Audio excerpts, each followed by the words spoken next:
जी हाँ, super power बनने की ख्वाहिश, इसीलिए चीन ने महामारी फैलाई, लेकिन इस बार परमाणु बम का इस्तेमाल नहीं किया। इस बार विषाणु बम का इस्तेमाल किया देश की अर्थव्यवस्थाओं पर, लोगों पर, देशों पर प्रहार करने के लिए। और इस वक्त आप लॉकडाउन के साक्षी नहीं है, सिर्फ ध्यान से सुनिए। इस वक्त आप एक ऐसे विश्व युद्ध के साक्षी हैं जिसमें दुनिया के करीब सभी देश शामिल हैं। जी हाँ, पूरी दुनिया को महामारी की वर्ल्ड वॉर में धकेलने वाला सिर्फ एक देश है और उसका नाम चीन है। अब सवाल ये उठता है, कोरोना वायरस से लड़ाई को हम वर्ल्ड वॉर यानी विश्व युद्ध क्यों कह रहे हैं? जब दुनिया भर में हर तरफ मौत ही मौत दिखने लगे, जब कई देश एक साथ तबाह होने लगे, बर्बाद होने लगे, जब दुनिया की अर्थव्यवस्था, ग्लोबल इकोनॉमी दम तोड़ने लगे, और जब लोगों के सामने जरूरी सामान की भी किल्लत होने लगे, और जब किसी नई महाशक्ति का उदय होने लगे, तो अमन क्या होता है? देखिए, नई महाशक्ति का उदय होने लगे मतलब न्यू वर्ल्ड ऑर्डर, आप इसको कह सकते हैं। वर्ल्ड ऑर्डर होता है एक महाशक्ति, दूसरी महाशक्ति। जब नया वर्ल्ड ऑर्डर क्रिएट हो, नई महाशक्ति पैदा हो, मतलब महाशक्ति बनने के लिए चीन का कोरोना प्लान, ये सारी घटनाएं एक साथ मिलकर ही विश्व युद्ध का रूप ले लेती हैं। और यही वजह है कि आज देश में सबसे पहले बात हम उसी विश्व युद्ध की कर रहे हैं जो बीते 5 महीने से चल रहा है, और इसके बारे में आपको समझना बहुत ज्यादा जरूरी है। दुनिया के कई एक्सपर्ट्स का भी मानना है कि चीन ने अमेरिका की बर्बादी के लिए, ध्यान से सुनिए, अमेरिका की बर्बादी के लिए कोरोना प्लान बनाया, कोरोना वायरस का इजाद किया, कोरोना वायरस को एक हथियार के रूप में इस्तेमाल किया। आप इसे ऐसे भी समझ सकते हैं कि कोरोना वायरस से इस वक्त सबसे ज्यादा तबाही अगर कहीं हुई है तो सुपर पावर अमेरिका, जो इस वक्त पूरे तरीके से बेबस और लाचार। हालांकि ये बात और है कि इस हथियार का इस्तेमाल करके चाइना ने महामारी को पूरी दुनिया में फैला दिया।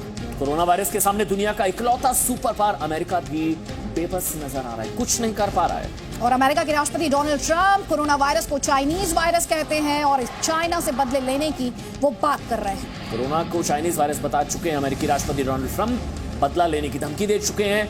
जबकि अमेरिका के विदेश मंत्री माइक पोम्पियो ने कहा कि कोरोना पर जानकारी छिपाकर चीन ने बहुत बड़ी गलती की है और उसे उसकी कीमत चुकानी पड़ेगी।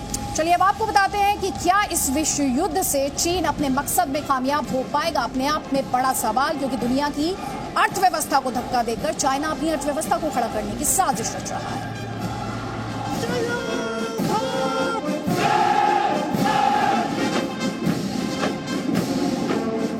चीन के पास सबसे ज्यादा सैनिक हैं, लेकिन बावजूद इसके चीन सैन्य ताकत में अमेरिका के आगे कहीं नहीं ठहरता। ऐसे में चीन की महाशक्ति वाली महत्वाकांक्षा कैसे पूरी होती? जाहिर है, दुनिया की सबसे बड़ी ताकत अमेरिका को घुटनों पर लाकर, और ऐसा करने के लिए परमाणु बम का जोखिम नहीं लिया जा सकता था, क्योंकि परमाणु बम तो अमेरिका के पास भी है और वो भी चीन से ज्यादा। इसलिए चीन ने अमेरिका से सीधी लड़ाई लड़ने के बजाय जंग का ऐसा विकल्प चुना जिसमें उसकी पहचान भी छिपी रहे और दुश्मन भी तबाह हो जाए। और जंग का यही विकल्प कहलाता है कोरोना वायरस, यानी चीन का विषाणु बम, जिसकी वजह से अब तक दुनिया में 1,91,000 से ज्यादा लोगों की मौत हो चुकी है। 27 लाख लोग संक्रमित हैं। वहीं अमेरिका में 50,000 से ज्यादा लोग मारे जा चुके हैं। 8 लाख से ज्यादा लोग संक्रमित हैं। ये विश्व युद्ध नहीं तो और क्या है? ये अमेरिका पर हमला नहीं तो और क्या? अमेरिका के राष्ट्रपति डोनाल्ड ट्रंप ने तो सीधे तौर पर कोरोना अटैक को उन पर हमला माना है। व्हाइट हाउस में एक संवाददाता सम्मेलन के दौरान उन्होंने कहा कि हम पर हमला हुआ, ये हमला था, ये कोई फ्लू नहीं था। कभी किसी ने ऐसा कुछ नहीं देखा। 1917 में ऐसा आखिरी बार हुआ था। If it was a mistake is a mistake. But if they were knowingly responsible, yeah, then there should be consequences. दुनिया में महामारी फैलाने वाले चीन की सीनाजोरी देखिए। एक तरफ दुनिया के बड़े बड़े देशों में लाशों को रखने के लिए ताबूत कम पड़ रहे हैं और चीन कोरोना की जन्मस्थली वुहान में उत्सव मना रहा है। इतना ही नहीं, अमेरिका समेत दुनिया की बड़ी बड़ी अर्थव्यवस्थाएं दम तोड़ रही हैं। दुनिया की जीडीपी माइनस में जाने का अनुमान है। 1930 के बाद की सबसे बड़ी आर्थिक मंदी दस्तक दे चुकी है। अमेरिका में करीब 3 करोड़ लोग बेरोजगार हो चुके हैं, तो फ्रांस जैसे देश में प्राइवेट नौकरी करने वाले 50% लोगों के पास आज रोजगार नहीं है। चीन इस मौके का फायदा उठाकर पूरी दुनिया में निवेश कर रहा है और बड़ी बड़ी कंपनियां सस्ते दामों पर खरीद रहा है। और कोरोना काल में चीन ने अमेरिका को यह भी बता दिया कि विश्व स्वास्थ्य संगठन जैसे बड़े अंतर्राष्ट्रीय मंच पर भी ड्रैगन की ही चलेगी।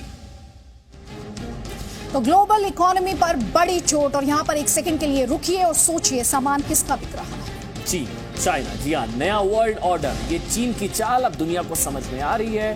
लेकिन ये कहानी सिर्फ इतनी नहीं है, इस कहानी के कई किरदार हैं, सबकी अपनी भूमिका, सबका अपना रोल। वैसे दुनिया कोरोना वायरस से लड़ने में लगी और चीन, जो अदिति कह रही थी कि अपनी अर्थव्यवस्था को मजबूत करने के साथ साथ अपने विस्तारवादी एजेंडे को भी आगे बढ़ा रहा है। आपको यहाँ पर याद दिला देते हैं, साउथ चाइना सी में चीन की अवैध हरकतें पकड़ी गई। इसी वजह से चीन और ताइवान के बीच तनाव भी बढ़ा और अमेरिका ने चीन को यह चेतावनी दी कि साउथ चाइना सी पर अतिक्रमण से बाज आए। समझ रहे हैं आप? मतलब पूरी दुनिया कोरोना से लड़ने में व्यस्त है और चीन अपना विस्तारवादी एजेंडा आगे बढ़ा रहा है।